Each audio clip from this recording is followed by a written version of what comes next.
जय हिंद दोस्तों, भारत और मालदीव के संबंधों में तनाव दिखने लगा है। दरअसल ये तनाव चीन के करीबी माने जाने वाले मालदीव के नए राष्ट्रपति मोहम्मद मुइज़ू के गद्दी संभालते ही सामने आया है। मुइज़ू ने ऐलान किया है कि वह मालदीव से भारतीय सैनिकों को हटाएंगे। उन्होंने कहा है कि जल्द ही विदेशी सैनिकों को वापस भेजने की प्रक्रिया शुरू की जाएगी। लेकिन क्या आप जानते हैं, एक वक्त ऐसा भी था जब मालदीव की राष्ट्रपति की सुरक्षा भारतीय सैनिकों ने की थी। तो चलिए इतिहास में आपको लेकर चलते हैं। दरअसल 3 नवंबर 1988 का वो दिन श्रीलंकाई उग्रवादी संगठन People's Liberation Organisation of Tamil Eelam के हथियारबंद उग्रवादी मालदीव पहुंचे। स्पीड बोट्स के जरिए मालदीव पहुंचे उग्रवादी पर्यटकों के भेष में थे।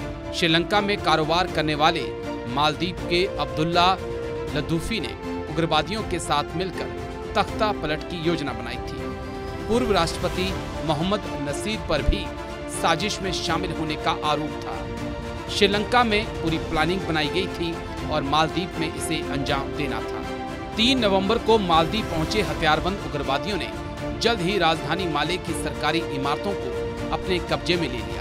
प्रमुख सरकारी भवन, एयरपोर्ट, बंदरगाह और टेलीविजन स्टेशन उग्रवादियों के नियंत्रण में चले गए। उग्रवादी तत्कालीन राष्ट्रपति मामून अब्दुल गयूम तक पहुंचना चाहते थे, लेकिन इसी बीच गयूम ने कई देशों समेत नई दिल्ली को इमरजेंसी संदेश भेजा। भारत भेजा गया संदेश सीधा तत्कालीन प्रधानमंत्री राजीव गांधी तक पहुंचा और सबसे पहले वही हरकत में आए।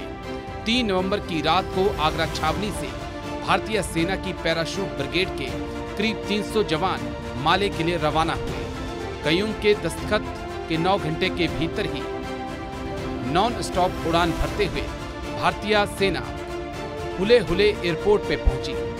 ये एयरपोर्ट माले की सेना के नियंत्रण में था। हुले हुले से लगुनों को पार करते हुए भारतीय टुकड़ी राजधानी माले पहुंची। इस बीच कोची से भारत ने और सेना भेजी। माले के ऊपर भारतीय वायुसेना के मिराज विमान उड़ने लगे। भारतीय सेना की इस मौजूदगी ने उग्रवादियों के मनोबल पर चोट पहुंचाई।